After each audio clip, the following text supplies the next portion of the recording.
Okay, everybody. I have something really cool to tell you about. If you haven't heard yet about Anchor, it's the easiest way to make a podcast. Let me explain here. It's free. There are creation tools that allow you to record and edit your podcast right from your phone or computer. Anchor will distribute your podcast for you so it can be heard on Spotify, Apple Podcasts, Stitcher, and more. You can make money from your podcast with no minimum listenership. It's everything you need to make a podcast in one single place. Now, the way that you can do this is you got to download the free Anchor app or go to anchor.fm, and then you can get started. It's really fun. We just switched over recently here at All Too Real 2, and I'm enjoying it so far. So be sure to check it out and let us know what you think.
Okay, everybody. Welcome to the latest episode of All Too Real 2.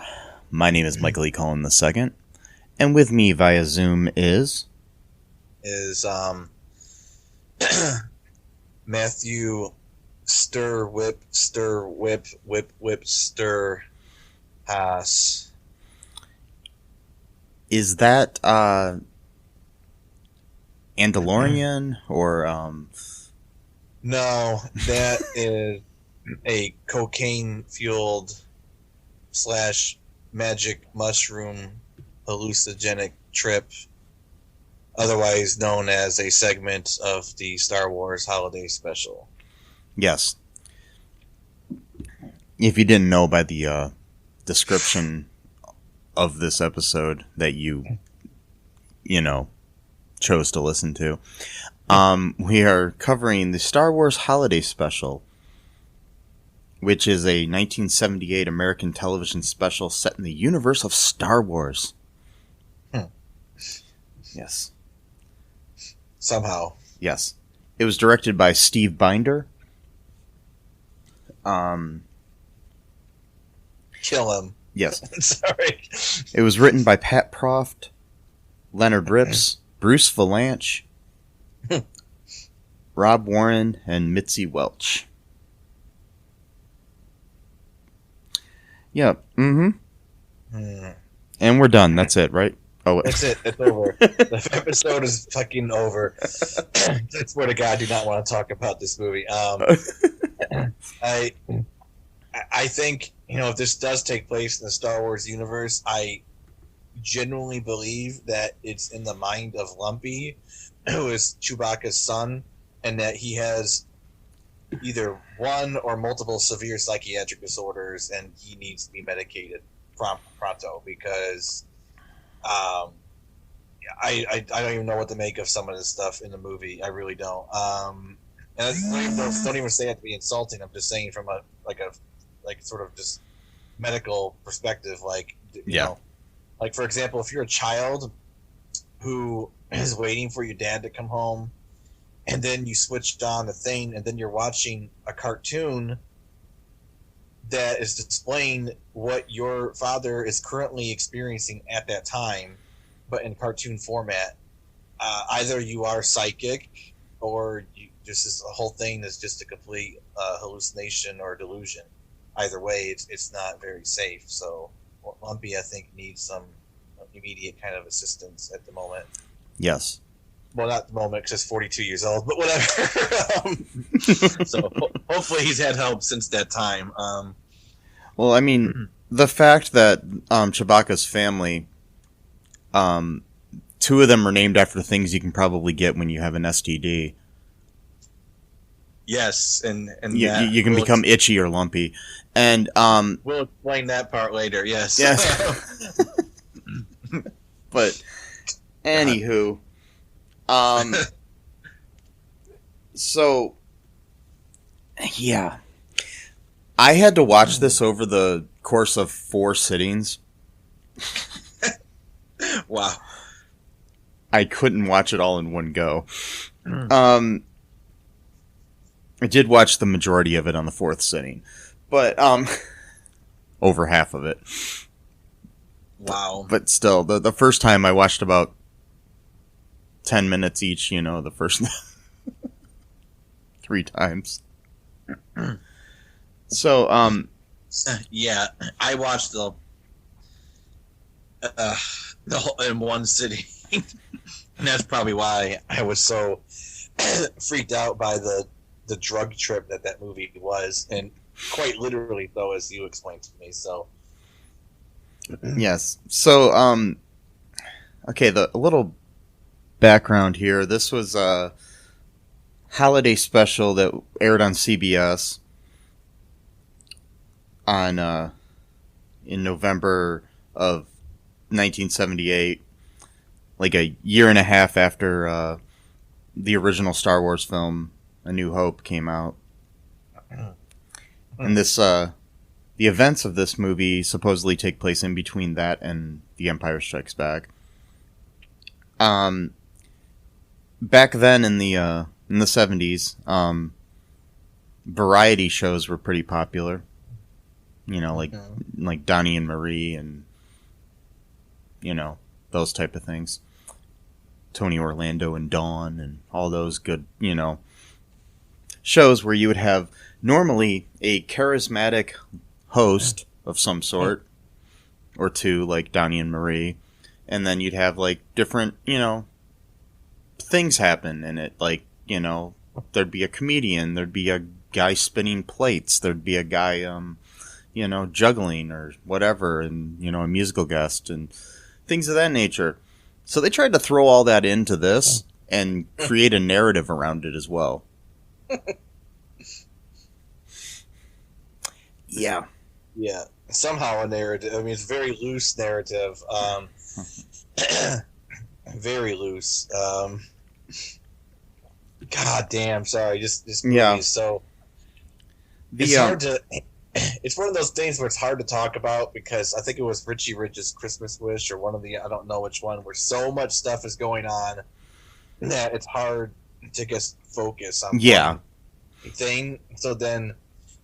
It's like, ironically, it's easier to talk about a movie that doesn't actually even have a lot going on in it because you can sort of just focus on that one part instead of like, okay, do I focus on the weird music video where it got like the green space guy is playing some kind of a trumpet and Lumpy is just mesmerized for like 6 straight minutes while they're doing like this weird like Circus Soleil type of dance, or do I focus on the weird virtual reality porn that Grandfather Itchy is watching? And it's like, what do I focus on?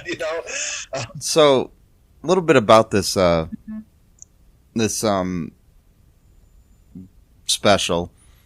And it is special. Yeah. The cast included, Mark Hamill and Harrison Ford, Carrie Fisher, Anthony Daniels, Peter Mayhew, the voice of James Earl Jones, all from the the Star Wars movies. It also included B. Arthur, a.k.a. Maude, or Dorothy from the Golden Girls. Art Carney, a.k.a. Ed Norton from The Honeymooners. And then you had appearances by Harvey Korman, as in the amazing incredibly talented comedic actor from the Carol Burnett Show and Blazing Saddles and a million other things. Yeah. And you had appearances by Jefferson Starship, Diane Carroll, and yeah. Oh God. Ooh, was Diane Carroll? Who was she in there? She was the singer who was doing like softcore porn. Oh yeah, the ASMR JOI stuff. Gotcha. Mm-hmm. Sorry, but that's what it is. Just being honest, that's what it was. You know, saying stuff like "I am your fantasy" and the really sensual voice, that virtual reality. I mean, So, do you want me to describe the plot, or do you want to, Matt? We could do half-seas, I guess. Okay. Both sane. Do you want me to start, or you? Can I start at the very beginning? Go ahead. Thank you. Because I got to get this off my chest. So, the very beginning actually looks like a Star Wars movie, albeit, you know, lower production, made for TV, fine. You know, Han Solo and Chewie are, you know, in the Millennium Falcon. Millennium Falcon. Yeah. Yeah, there you go. And then he's telling Chewie, like, all right, we're going to get you home for Life Day. And then Chewie's, like, you know, arguing back to tell him to go faster. He's like, we'll get there when we get there, whatever. You know, we got to, you know, we'll get you there in time. So that, you know, that part for the first, you know, 30 seconds right there, you know, looks like a Star Wars movie. But for TV, well, that's amazing. You're going to have a Star Wars movie for TV. And then they're going to have Empire Strikes Back come out like 6 months to a year later. Awesome. We got a nice little in-between, you know, sweet spot. This is going to be great. Every kid's going to just love this movie. And then it goes straight into Chewbacca's family, who, for like 10 straight minutes, is just them making their noises. No subtitles, nothing. And you're just left interpreting what they're saying to each other, which you could sort of understand here and there, because Lumpy, the child, is being kind of a brat, and Grandpa is like yelling at him because he's like playing with like an airplane, like, you know, like a starship, you know, spaceship, and he's like hovering over his grandpa's head, and he's, you know, Grandpa's getting grumpy about it, so then he kind of yells at him, and then, you know, Lumpy, you know, sags his shoulders and his head down and walks away, and then he wants to eat like a cookie or something. Then Mama Wookiee doesn't want him to eat that, so then he makes him put it back, and he's all sad. And then she like lets him watch like this kind of, you know, like Chewie always watches those people play chess type of thing. Well, it was kind of like one of those devices, but it was like this really weird, elaborate song and dance where like this green dude is like playing like some type of wind instrument, and then it's like this really mesmerizing, like choreographed dance. It was pretty cool. I mean, mind you, if this belonged in any other movie, it did have nothing to do with Star Wars. It would be kind of interesting. But Lumpy is just literally staring at this for like 6 straight minutes. I mean, like, I don't think he blinked once, and I'm like, okay, like he's really, really into this. Then it stops, and then they grunt some more and walk around the house. Itchy, the grandfather who has a STD, most likely, he's walking around with his cane. My theory is that Chewie's mom kicked him out of the house, and that's why he lives with Chewie and his wife, because of all the softcore pornography he watches. Or maybe he's on here, I don't know. And then this goes on literally for probably 10, 12 minutes. Like, there's no pacing in this film whatsoever. Like, they had to fill a 2-hour time slot for some reason. Why couldn't it have been an hour? Who knows? Or even an hour and a half with commercials. So that would be like maybe an hour tops. No, they needed to go to full 2 hours. So they had to fill in, you know, an hour and 37 minutes of, you know, movie, if you want to call it a movie. Yep. Okay, and then what happens? Okay, so at some point we Mala contacts Luke Skywalker. Mala, is, by the way, is Chewie's wife. Because she's worried about why Han and Chewie haven't shown up yet. And,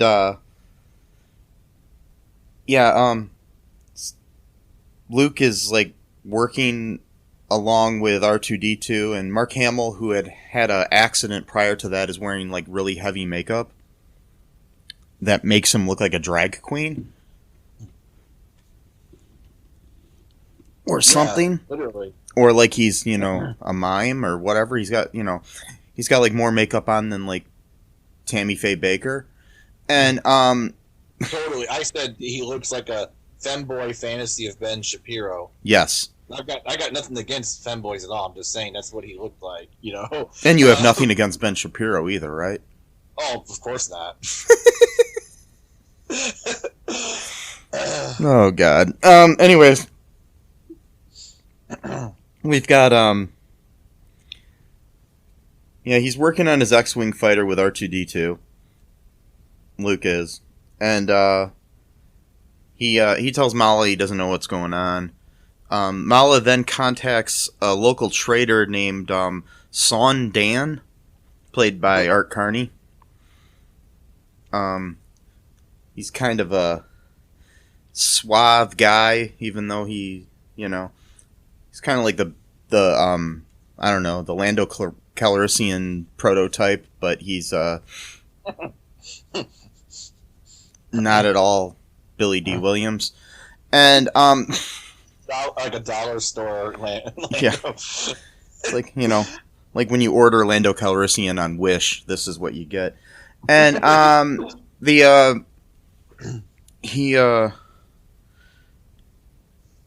has a he tells her that he, through like a carefully worded message that Han and Chewie are on their way.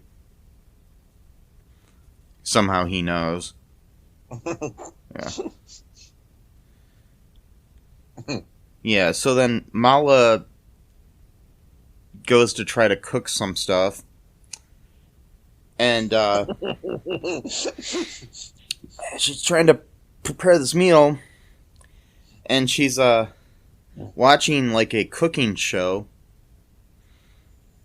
that is there's a four-armed alien woman played by Harvey Korman named Chef Gormanda. I don't know, whatever it is. Anyways, and she's crazy.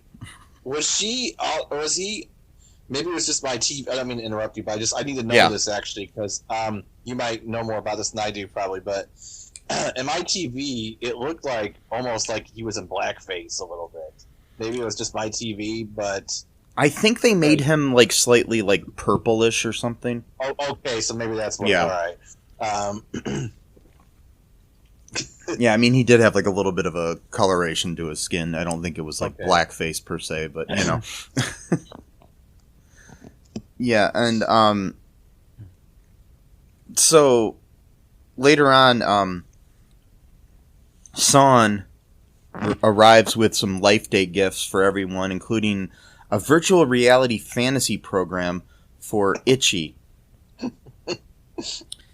And this program, he does this thing where he's like it's wow, and then he shakes his hand like, man, basically almost implying like, go ahead and jerk off, buddy. And Pretty much. yeah, the fantasy program is Diane Carroll singing a song at some point, but before that she's just basically doing ASRM softcore pornography noises. I'm just like, really? I'm like, what was Diane Carroll thinking when they asked her to do this? I have no idea. I mean, because she was getting really, really sensual. I mean, it was getting to the point where I'm like, this was made for kids. I mean, she's all like, take it all in. I mean, And like, I am your fantasy. I'm like, holy shit. I mean, Like, she was like an award-winning actress. She was known for her title role in Julia, which,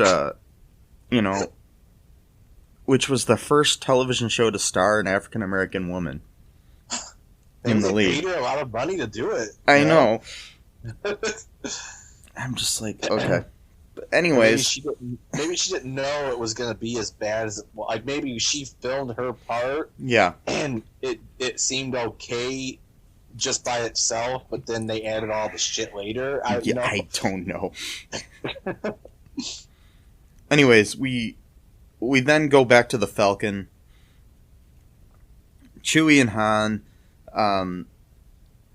they have come out of hyperspace and they're not too far from Kashyyyk, which is the home planet of the Wookiees.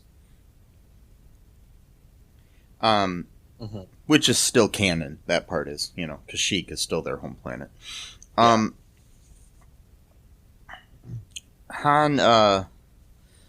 notices that there's a bunch of like Imperial ships and stuff around, so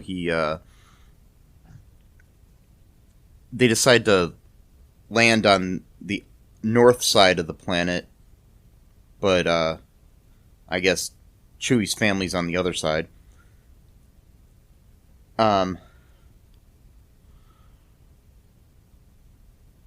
So Lumpy gets all excited because he starts hearing a roaring of a ship, and so we think that maybe Chewie and Han are arriving. They open the door, and they find 2 stormtroopers and some officers.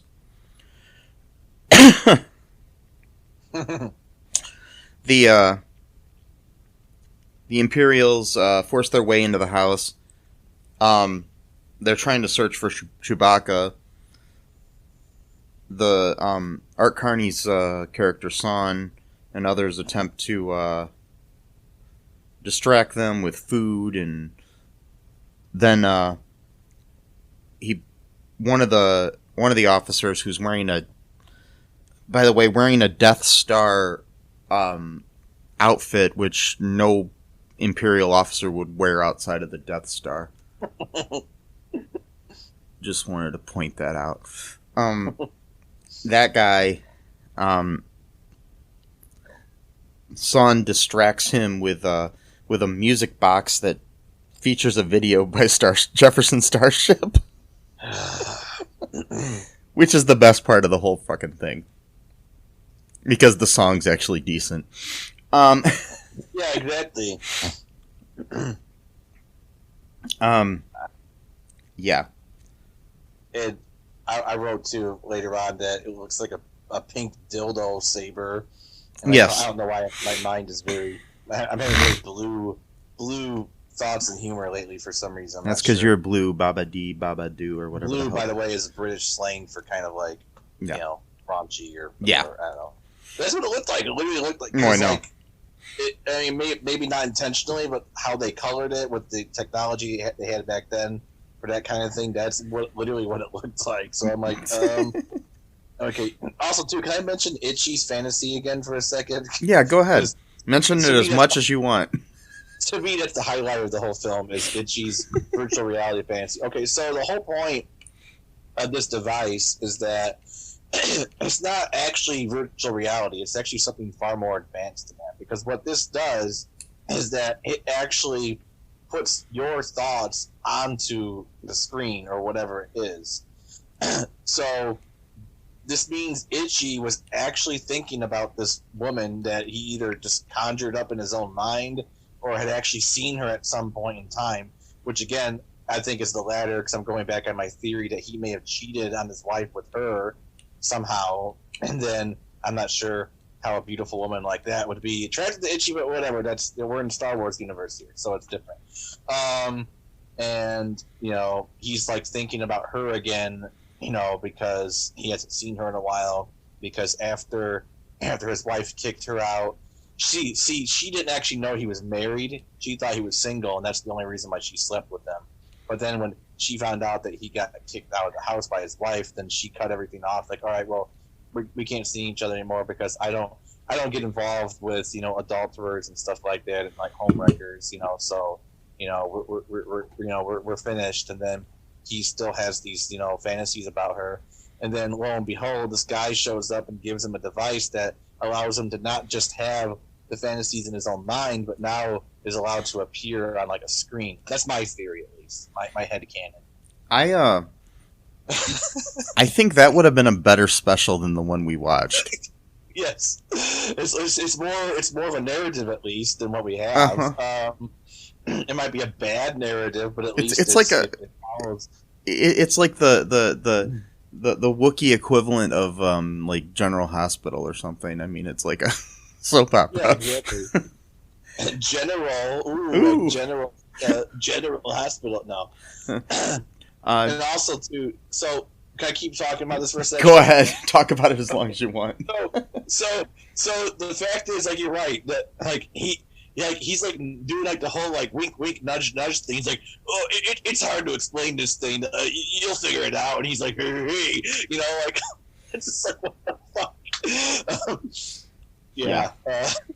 And also too, this is interesting because this is before virtual reality was even kind of like really talked about that much. So this is pretty advanced idea for a technology 42 years ago. Yeah. We're just starting to have like the Oculus that came out like a couple of years ago and stuff like that. I mean, this is even before like, Lawnmower Man or any of that crap. Yeah.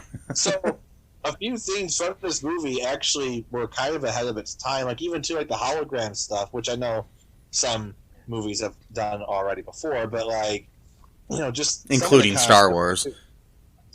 Exactly, with Chewie and the chess matches that he likes to watch. Yeah, same kind of device, which is like a cool holographic sort of like TV, if you will, which is interesting because why don't they have actual regular TVs when they have something like this that's actually more advanced than a television would be? You'd think that there would be a few televisions around like as an antique or a vintage. Well, they do have those like hidden televisions and communication boxes. Yeah. Right, yeah. Okay, but that's where they do like conlinks and stuff like that, and not for entertainment, I guess. They've advanced beyond televisions. Now they got the cool holographic stuff. Anyway, sorry, go ahead. I wanted to go back to Itchy's fantasy of the really pretty woman that he cheated with on his wife.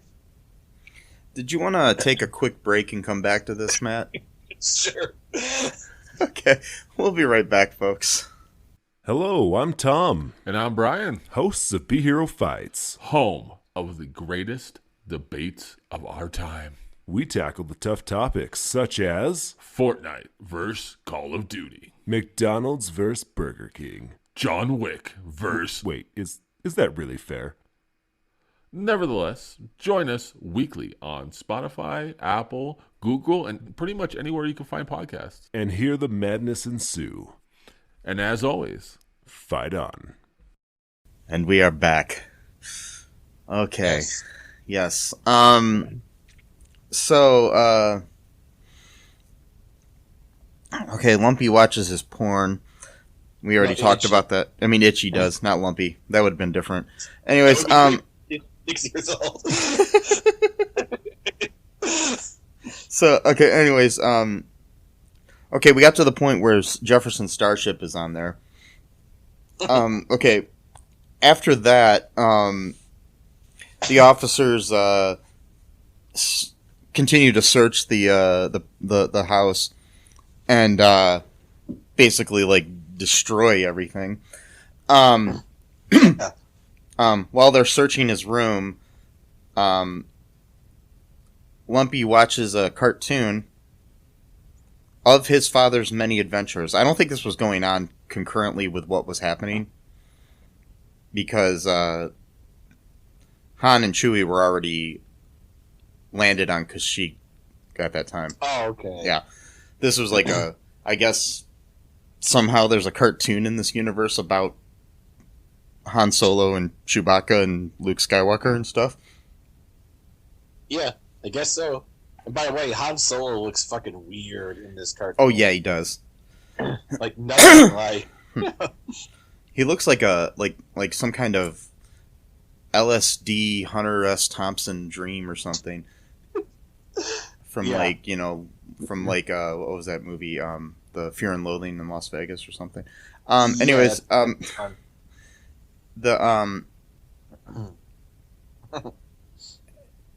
so they're the cartoon. Okay, there's the basic premise of the cartoon is there's a search for this talisman, and the Millennium Falcon crashes on the water moon planet of Pana.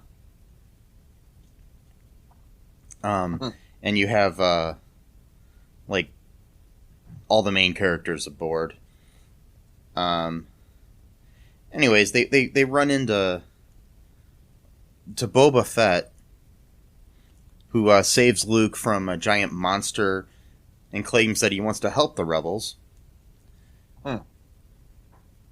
Turns out he was working for Darth Vader. I think this cartoon sucked, by the way. Yeah, it wasn't that good. Yeah, so basically it was the only good thing about the cartoon is the introduction of Boba Fett. Literally, that's it. Yeah. Plus, Boba Fett's a fucking animal abuser in this cartoon, though. Yeah. He keeps picking the dinosaur or whatever he's riding and telling it to shut up and, berated Luke for giving it food. And it's like, Jesus Christ, dude. Like, what the fuck's the matter with you? Yep. Just like the Boba Fett we know. Pretty much. Well, So at that point, nobody knew who Boba Fett was. Period. So. No, because literally it was just the first introduction of him. Which later on we know more about him through the movies like the Clone War, Attack of the Clones, and stuff like that, and the Clone, Empire, and Return of the Jedi and stuff. So it's like, I don't understand how he could work for the Empire. I thought he hated the Empire. Maybe he just works for anyone that pays him, I guess, or something. But well, he does. He kind of worked for he was kind of working hand in hand with Darth Vader and Empire, right? On Cloud City, but so was Lando at that point too. So, right. But what I'm saying is, he watched Mace Windu cut his father's head off in Attack of the Clones, and the Empire pretty much just like an extension of the Republic as far as what the people see. That's the thing.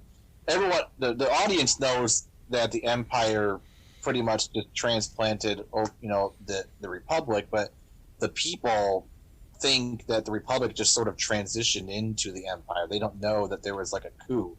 So like, from Boba Fett's perspective, he probably would think the Empire is just the Republic with a new name. So why would he work for the very people that cut his father's head off? You know what I mean? Yeah, I mean it's just like the modern day Republicans who still think that they're the party of Lincoln, and exactly.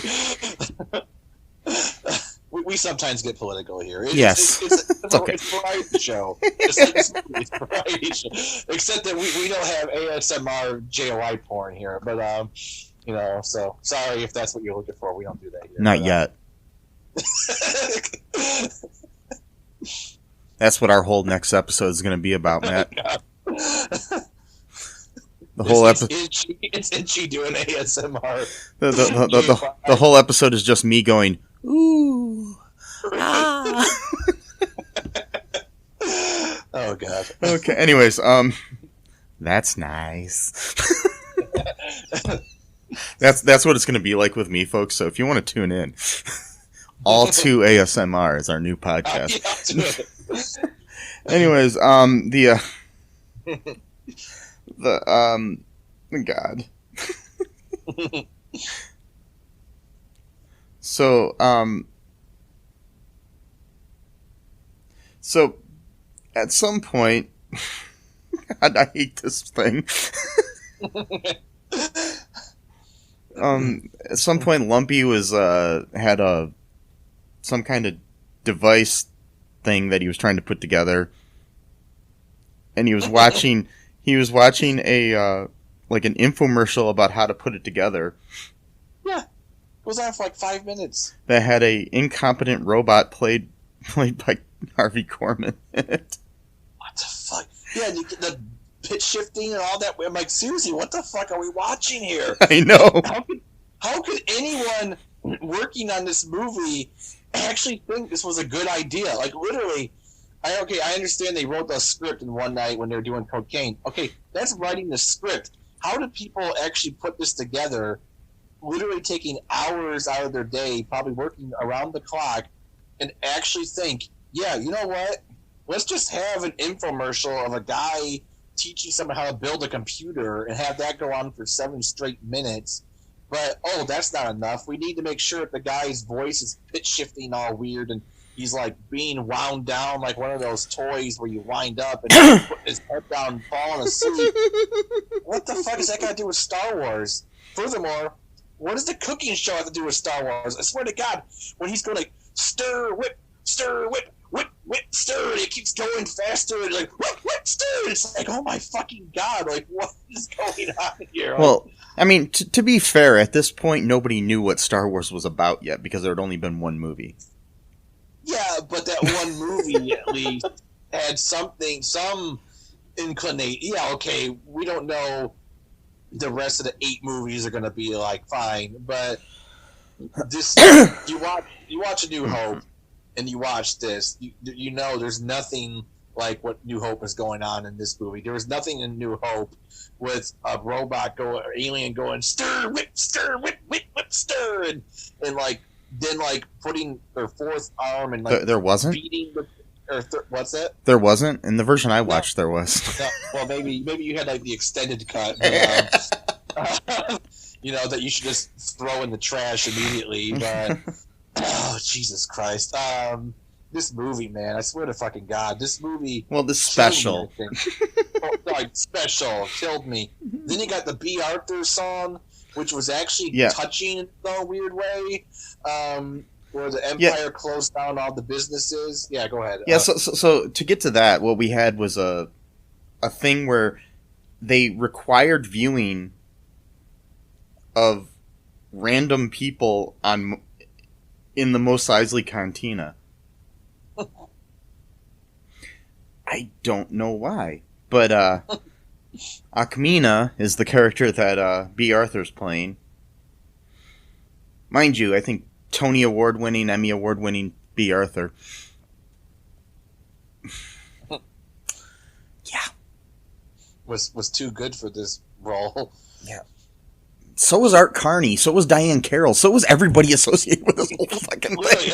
Everyone except for Itchy was better than this movie. Itchy's fine where he stays, but because no one talks about him ever again after this movie. Yeah, so anyways, there's this whole scene where Harvey Korman is playing an alien who drinks out of the top of his head. God damn it. I'm just trying to figure out, I mean, I love Harvey Korman, but I'm trying to figure out where they decided, hey, we're going to go all in on Harvey Korman on this special. Yeah, literally all in. He's in 3 separate fucking roles. Different 3 characters in one movie. Yeah. Jesus Christ. Why are they going to make everything so weird? Like, literally everything. Not one thing can be normal. Like, I'm by no means a normal person. I'm a weird fucking dude. But, like, this movie killed me, dude. Like, I mean, it literally, not literally, but it figuratively killed me because I'm talking to you right now. But, like, it figuratively killed me because, like, everything is just slightly off. And that's the weird thing about this movie, is that a few things are completely out of this world, but most of it is just slightly off. That it just has, like, this almost, like, needling effect, you know, where it's just like, like, you'd almost just hope that someone would just punch you in the face, because at least then you just had the full experience. But it's like someone just flicking your nose constantly for an hour and a fucking half, you know, flick, flick, flick, flick, or whether should I say stir, flick, stir, flick, flick, flick, stir. Yeah, my new hope is that somebody punches me in the face. Me too. So yeah, she pours this. By the way, too. So can we also talk about the fact that he's like stalking her and thinks that he's in love with her or that she's Yeah. in love with him or whatever? Because Yeah. she told him 6 words. Yes. Yes, 6 words. You know what those 6 words were? Do you remember them? No, I don't. Okay, he wrote 6 words that he interpreted as her undying love for him when he was in the pit of despair and was going to give up on life. She told him 6 words before he left that made him want to live again and to love again. And those 6 words are, and I quote, "Come back again, I'll be waiting." And So she says it to touching. another customer right as he's leaving, and then he realizes that she says that to every customer. And then Yeah. he gets up and leaves after his fucking beer is pouring down his skull or something like that. And then, the Empire, says that everybody needs to go back to their homes. Yep. Lockdown! You see? It's just like the COVID stuff, man! Star Wars Holiday Special predicted COVID, man! Yep. Mm-hmm. Mm-hmm. You gotta rewatch it over and over to collect the clues, man.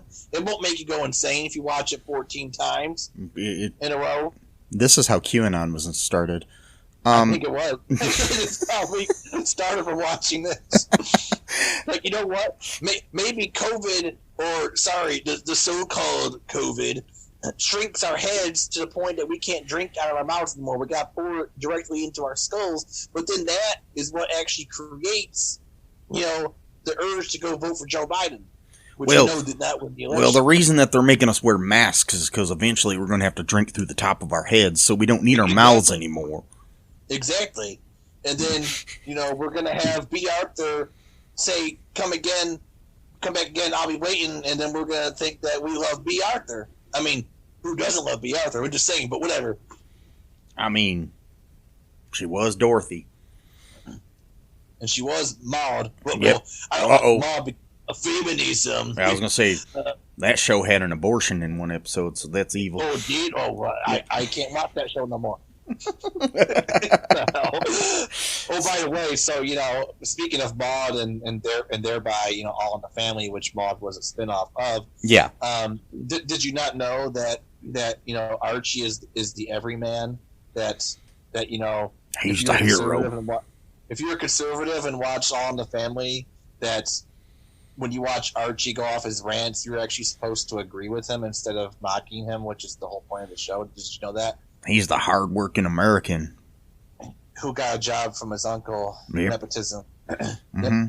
But fuck that Mike Stivic. But fuck that guy, and plus That meathead. So I just wanted to let the audience know that. Plus, too, also that Ratnip is the greatest band of all time. You should look them up. If you want really good, keen political commentary, look up the singer of Ratnip, because he's got all the great points. Yes. Anyway, Will not say his name because I don't want to get sued. Anyways, yeah, exactly, because he's such a tough guy who's So, who claims that Michelle Obama is a man because she had short hair once. Oh, God damn it. Okay, but when they say man, okay, so what they mean, they mean transgender, which of course they don't like trans people, so they interpret that as being she's a man who's pretending to be a woman. Be clear to the audience, I'm not saying that. That's what they mean when they say that.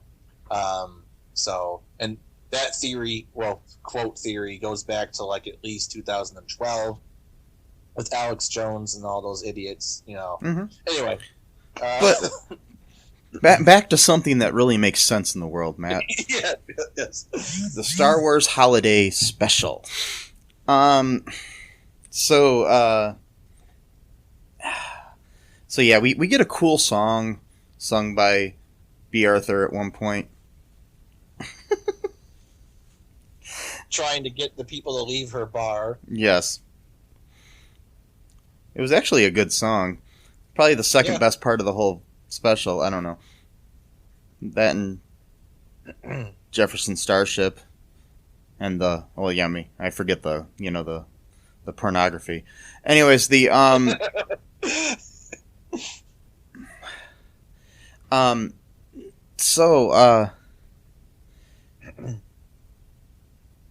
basically, okay, the stormtroopers are still destroying the fucking house looking for shit. I don't even know what they're looking for. Yeah, that's the thing I never understood. Why are they ransacking a house when they're waiting for Chewbacca to get there? Yeah, it's not like Chewbacca can hide. Exactly. He's like an 8-foot tall walking carpet. Like, you're not gonna see that. Like, But dude, you totally know that when cops come to your house or whatever, and they're like, ransacking your house or waiting for someone else to come home because they're gonna arrest that person. You know that it's so easy to distract them by going, hey, why don't you go watch this 10-minute long music video and just sit them in front of a computer? And they're like, okay, I guess I'll just watch this for 10 minutes, right? Yep. I mean, come on, like all the time. If only, the whole Black Lives Matter movement knew that. yeah, exactly. All they had to do when they were protesting to not get attacked by the cops was to show them some Jefferson Starship. Exactly. That's all it took. With the pink dildo saber, yes. Yeah. So I think at the next protest, that's what people need to start doing. Just carry around a holographic representation of Jefferson Starship, circa 1978, and show that to the to the cops. That'll help. Yeah. If only. Anyways, so they basically what Lumpy was using that computer thing he was building. Mm-hmm. He did it to make a fake call for the Imperials to return to their base. Oh, okay. Yeah. So that's what. Okay. Yeah. They leave, but one stormtrooper stays behind and realizes that they were tricked. He finds Lumpy and destroys the machine.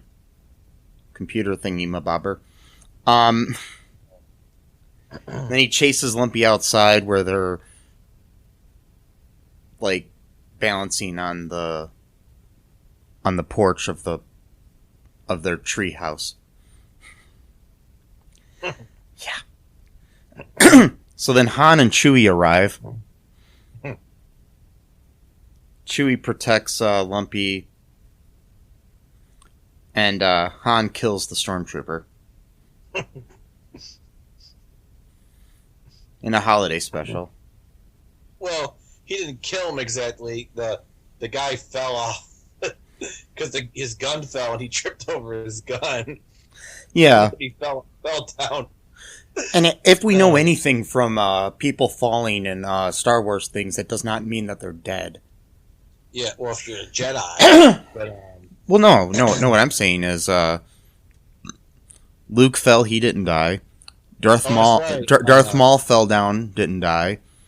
Right. Palpatine fell down, didn't die. Yeah. Boba Fett fell.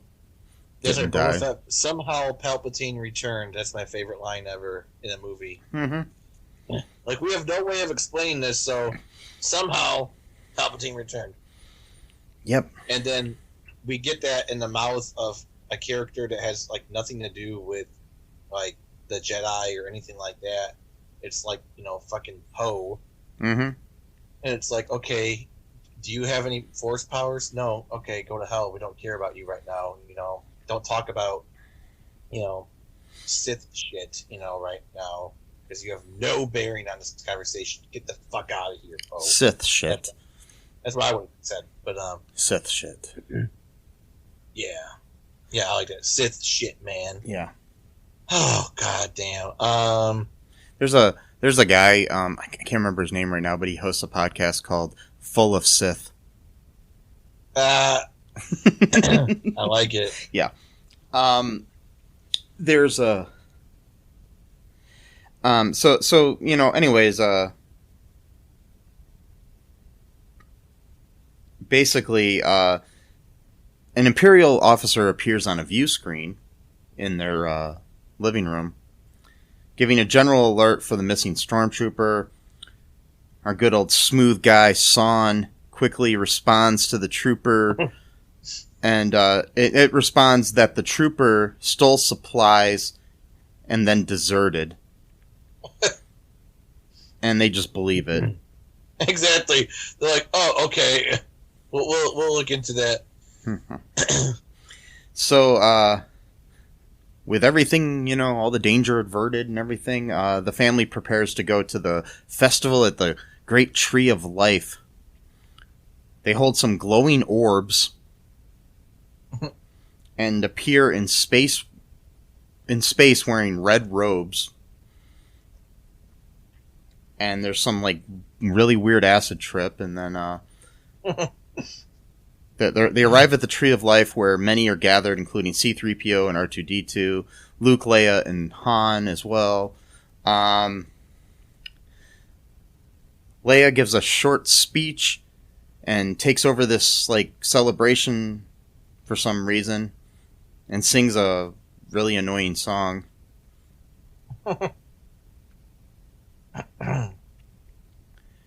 Yeah, and then Chewie remembers his adventures during the events of the original film. Finally, the Wookiee family sits around a table and bow their heads. And the fucking thing is over, Matt. It's over. It's over. God damn. Yeah. And then you got the credits, blah, blah, blah. Mm-hmm. Oh, my God. One more point, too. Just thought of this. So, you know, Lumpy's, like, probably, like, maybe 5 years old at this point. Yeah. And, I mean, the way he acts. And he's sitting there trying to build this computer, you know, to help his family. Meanwhile, Grandpappy Itchy can't take a break from his fucking Oculus porn. It's like, Jesus Christ, dude. Did you do anything around this house? Like, I think they should have done a spin-off about Itchy and his porn addiction. Like, that would have been an interesting, you know, narrative right there. Yes. He cannot be taken away from it. He just sits in that chair all day long. And, like, he might get up here and there to, like, get a glass of water, eat, like, a cookie or something. Then he goes straight back to, you know, that woman. Or who knows, maybe he'll imagine up another person or something like that. Or, you know. Or maybe a Wookiee this time. Anyways, Yeah, exactly. Apparently he's only into, like, you know, different species or something like that. Yeah. So. Do you want to take a break, Matt? Sure. Yeah, we'll come back with some trivia and some reviews or something, maybe. I don't know. We'll be right back, folks. My head hurts. Do you have dreams that you want to achieve, but are scared to do so due to self-doubt, fear, and other people's criticism? I have just what you need. You need a dose of the Living the Dream with Curveball podcast, where I interview guests that will motivate and inspire you to stop at nothing to achieve your dreams. And always remember, if you believe, you can achieve.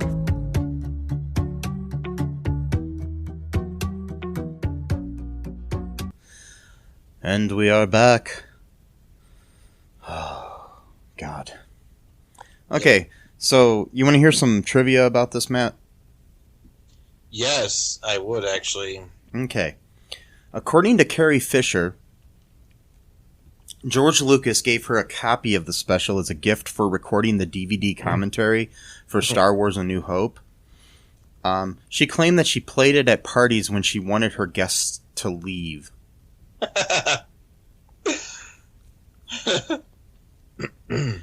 George Lucas famously tried and failed to buy up all the master copies to make sure it was never broadcast again. The special has never been released on video, but bootleg videos circulated for years, and the show can be seen all over the internet, such as such as YouTube, where I watched it. George Lucas remarked at an Australian convention, "If I had the time and a sledgehammer, I would track down every bootlegged copy of that program and smash it."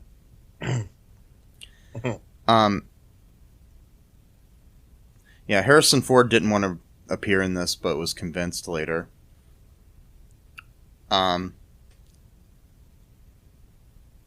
B. Arthur claims she only appeared in the special because her youngest son was a big fan of Star Wars. Wow.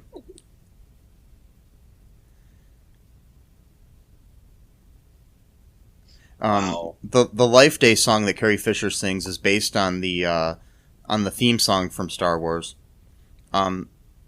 Fisher demanded that she be allowed to sing in this special, but she didn't like the song.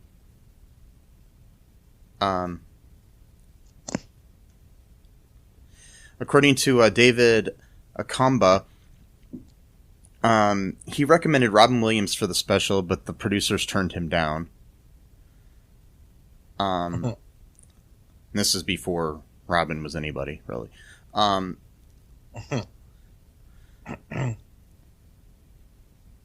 A scene in it featuring Darth Vader talking to an officer on the Death Star was actually cut footage from Star Wars A New Hope. In that scene, Leslie Schofield, who portrays Chief Bast, appeared as an unidentified officer. An unused scene of stormtroopers searching Tatooine is also used. The cantina sequence took an entire day to shoot. The actors in the alien costumes began to pass out due to lack of oxygen. Oxygen tanks were provided for them to use between takes. God. Wow.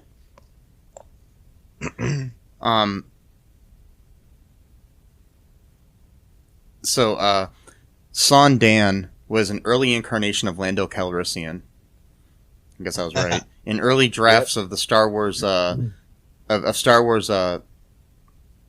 Empire Strikes Back, George Lucas describes him as a gambler who runs a general store on Kashyyyk, a guy who trades with the Indians. Wow. George Lucas came up with the idea of focusing on Chewbacca's family. Writer Bruce Vilanch objected because the dialogue would be all in Wookiee language. He feared that the special would turn into one long episode of Lassie. But Lucas refused to change it. According to Vilanch, Lucas's originally intended for the story of Chewbacca's family to appear somewhere in the Star Wars saga. Yeah, I guess at one point Lucas wanted to make a movie that was just about Wookiees. Wow. And I imagine without subtitles. Yeah. Yeah, exactly. Wow.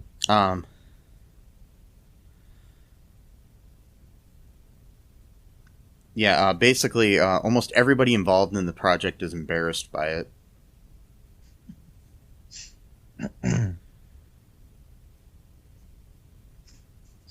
Yeah, Mark Hamill has even cleverly dodged most questions asked of him about it.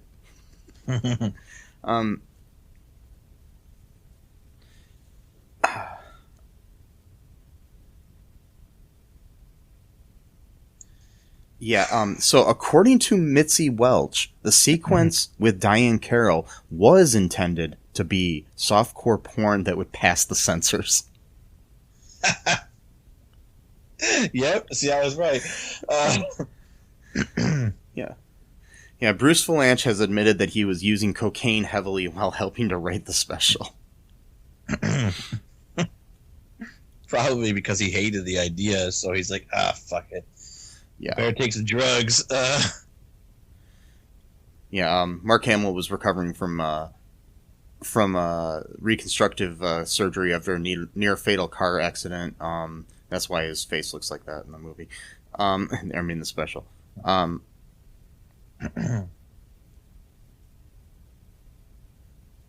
Yeah, David Acumbo was the original director, but he quit after a few days of shooting. He directed the musical numbers by B. Arthur and Jefferson Starship, the two best part. He also commissioned the animated segment featuring Boba Fett. Wow. Which also wasn't that good. Yeah. Yep. So, Excuse me. Mala, Lumpy, and Itchy are actually nicknames of their actual names. Mala Tabuk, Lumpa Rompa Rump, and Edichuk. I apologize to anybody that's from Kashyyyk that I might be mispronouncing those words. Yeah. I'm very sorry to any Wookiees listening. Me too. Yes.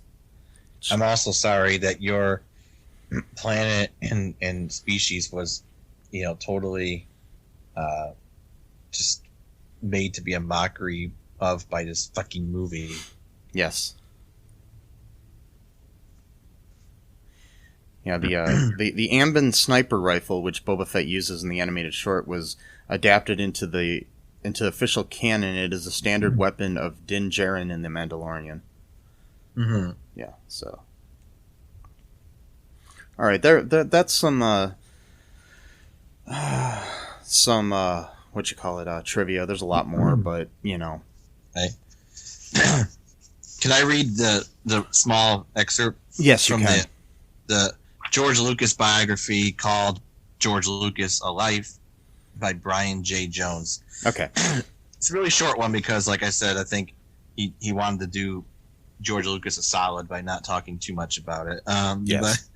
But, so it says, while it seemed there was no detail too small for Lucas to involve himself in, he was still handpicking his staff and approving merchandise. There was one project he had ceded almost entirely to others, a Star Wars holiday special, which CBS planned to air the week before Thanksgiving. Lucas had engaged with the project early, sitting down with television writer Bruce Vilanch to go over a story treatment that provided only some very vague but ambitious basics. It would take place on Chewbacca's home planet, Kashyyyk. The Wookiee family would overcome Imperials on their way to celebrating the holiday Life Day. And much of the special would involve Wookiees speaking to one another in their own language of grunts and roars, without the help of subtitles. Vilanch listened carefully, then exhaled slowly.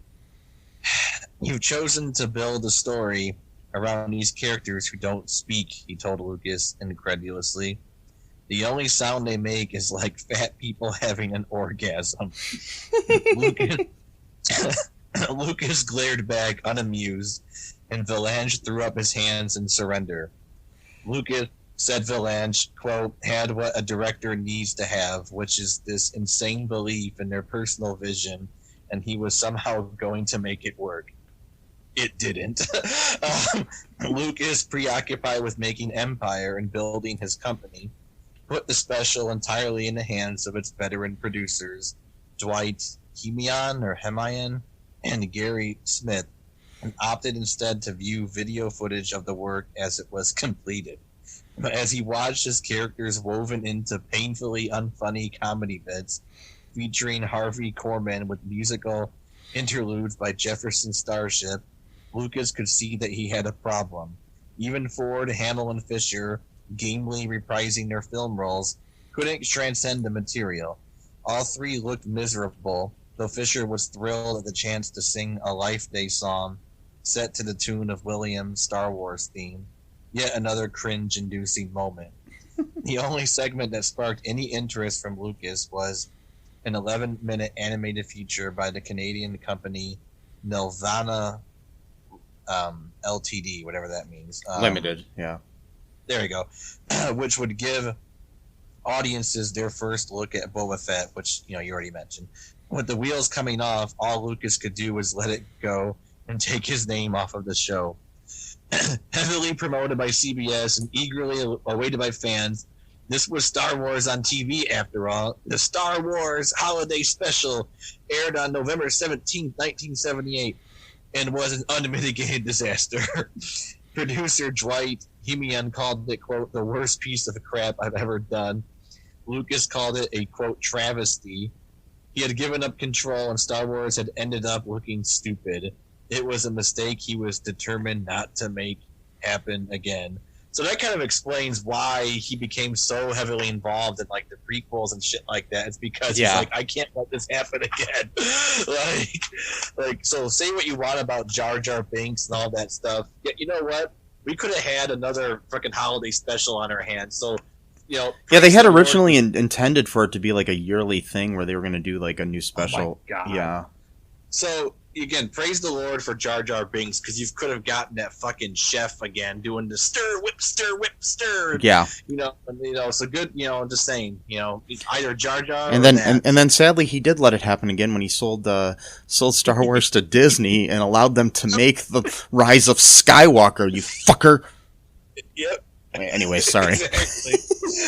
That movie's terrible. I mean, I would rather watch that than this again, though. So, I'd rather watch, a piece of shit do something. I don't know. A holographic piece of shit dance on a chessboard or something. Yes, anyways, doing the trailer for this movie. Okay, so I probably don't have to ask this, Matt, but before we end here, would you recommend this movie or this special to anyone? No, not even as a joke to like goof off with your friends. Like maybe like I would only use it like the way Carrie Fisher would, but just to get people to leave my house when I got bored with them. Like that would be the only purpose. Yeah, I wonder if that works. Because if I ever have somebody over I don't want over, I might have to try that. Yeah, like just put don't announce that you're gonna put it on. No, just people might get just randomly put it on. Like your guest could be like in the kitchen or whatever. You just go to your TV, turn it up real loud, and just sit there and watch it. And like after the first 5 minutes, they'd be like, "Yeah, I think we gotta get going. We got wake up early tomorrow." And when you watch it, you've got to watch it like you really love it. Yeah, exactly. So then like, they're really? so especially if it's like a friend you never want to have as a friend again, and yeah. Oh God. Fuck you. Goodbye. The next time a Jehovah's Witness comes to your door, Yes. invite them in to watch this with you.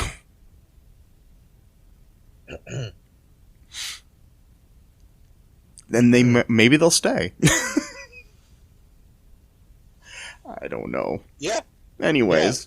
They might stay, but then now they're going to talk about, their religion to you. Mm-hmm. And you have to keep going back to TV going, you know what? This is my religion right here. It's too bad we don't have like door-to-door salesmen anymore, because this would be the perfect way to annoy them too. Yeah, it would be. Like, yeah, sure, come on in. And then, they put their suitcase down or whatever, and they start, hold on a sec. I want to show you something first. Then you can talk about your thing. And be like, yeah, I'll buy your crappy steak knives if you just Cutco.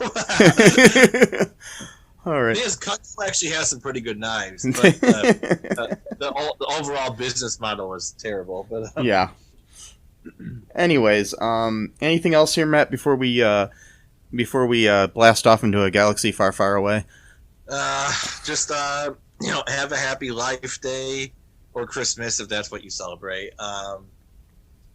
And other holidays, I suppose. Hanukkah's probably over at this point, I think. Festivus. Well, I mean, Christmas will be over by the time this airs too. So, yeah. Probably, yeah. Mm-hmm. Or it might be. No, it might not be. I don't know. It might be airing on Christmas, but still. Ooh. Yeah.